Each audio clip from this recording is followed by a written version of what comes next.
Olá, queridos irmãos, meus amigos, povo abençoado de Deus. Estamos aqui para mais um devocional na tenda do encontro.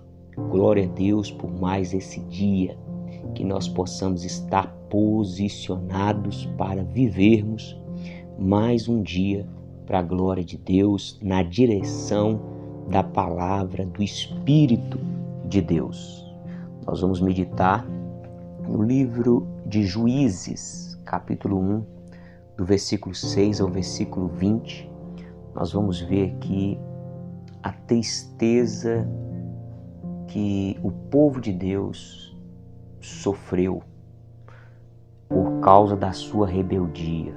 O tema da nossa reflexão é a rebeldia do povo de Deus. O povo de Deus, quando se torna rebelde, desobediente à voz do Senhor, meus irmãos, as consequências são horríveis, é angústia, sofrimento, humilhação, derrota. Por isso que Jesus disse: vós sois o sal da terra, e se o sal for insípido, perder o seu sabor, para nada mais presta, a não ser para ser pisado pelos homens. Então, meus irmãos, que nós possamos estar posicionados para andarmos em obediência à voz de Deus, aos mandamentos de Deus, os princípios de Deus. E então nós vamos fazer a diferença. Nós vamos representar a Deus e Deus vai estar conosco, nos guardando, nos sustentando, nos dando vitória no meio de uma geração corrupta e perversa. Mas olha o que diz aqui o livro de Juízes, capítulo 1, no versículo 6 em diante. Depois que Josué despediu o povo, os filhos de Israel se foram, cada um a sua herança, para possuírem a terra. Então o povo de Deus estava ali agora, prestes a possuir a terra prometida, tomando posse da bênção de Deus, desfrutando do favor de Deus. Versículo 7. O povo serviu o Senhor todos os dias de Josué, todos os dias dos anciãos que ainda sobreviveram por muito tempo depois de Josué e que viram todas as grandes obras que o Senhor tinha feito por Israel. Então o povo, enquanto tinha ali homens firmes na fé em Deus, que conhecia os feitos do Senhor, o povo estava andando naquele caminho de obediência.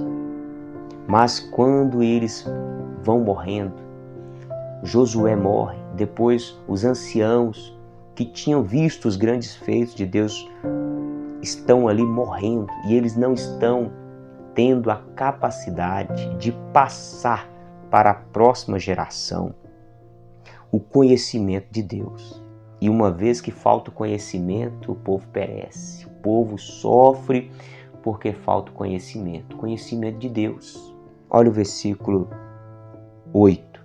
Josué, filho de Num, servo do Senhor, morreu com a idade de 110 anos. Foi sepultado em sua própria herança, em Timate-Heres, na região montanhosa de Efraim, ao norte do monte Gaás. Versículo 10. Toda aquela geração também morreu. Olha para você ver. Aquela geração que tinha o conhecimento de Deus, aquela geração que teve experiências com Deus, morreu e foi reunida aos seus pais. E depois dela se levantou uma nova geração.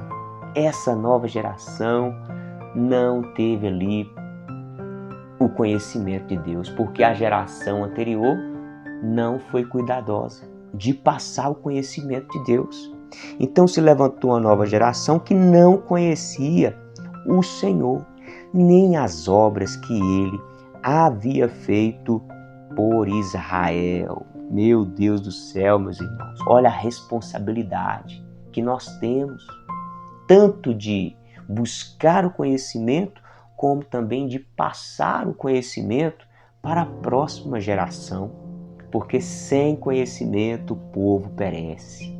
sem o discernimento de quem é Deus, do que Deus fez, está fazendo e ainda vai fazer, o povo perece. Versículo 11. Então os filhos de Israel fizeram o que era mal aos olhos do Senhor, servindo aos Baalins. Então essa geração que não tem o conhecimento de Deus, eles agora vão para a idolatria, servindo Baalins. Deixaram o Senhor, Deus de seus pais, que os haviam tirado da terra do Egito, e seguiram outros deuses, os deuses dos povos que havia ao redor deles. Eles adoraram e provocaram o Senhor a ira, porque deixaram o Senhor e serviram a Baal e Astarote. Versículo 14, olha a consequência de deixar a Deus, olha as consequências de virar as costas para Deus e ir atrás dos ídolos, dos prazeres do mundo. Versículo 14, a ira do Senhor se acendeu contra Israel. Deus vai se levantar contra o seu próprio povo, para corrigi-los, para castigá-los, para puni-los, porque eles estão ali em desobediência. E, meu irmão, o salário do pecado é a morte. A ira do Senhor se acendeu contra Israel e ele os entregou nas mãos de ladrões, que os despojavam do que possuíam. Ele os entregou nas mãos dos seus inimigos ao redor e não puderam mais resistir a eles. Misericórdia. Por onde quer que fossem, a mão do Senhor estava contra eles para o seu mal, meu irmão. Se nós andarmos com Deus, a Bíblia diz, se Deus é por nós, quem será contra nós? Agora, se nós abandonarmos a Deus, aí, meu irmão, se Deus for contra nós, quem será por nós? Então a mão de Deus estava contra aquele povo para o mal deles. Como o Senhor lhes tinha dito, como lhes havia jurado, e estavam em grande aperto. Então o Senhor suscitou juízes que os livraram das mãos dos que o atacavam e roubavam, mas eles não obedeceram seus juízes, pelo contrário, se prostituíram com os outros deuses e os adoraram. Depressa se desviaram do caminho onde andaram seus pais, na obediência aos mandamentos do Senhor, e não fizeram como eles. Quando o Senhor lhes suscitava juízes, o Senhor estava com o juiz e os livrava das mãos de seus inimigos. Meu irmão, guarda essa palavra no seu coração, entenda. O caminho de Deus, o caminho da vitória que vem de Deus é um caminho de obediência. Então diga para o Senhor nessa hora, fala: Deus, eis-me aqui para te obedecer. Em primeiro lugar, para te conhecer, para te obedecer e andar em unidade, em comunhão com o Senhor. Fique com Deus, um forte abraço e até o próximo encontro, se Deus quiser.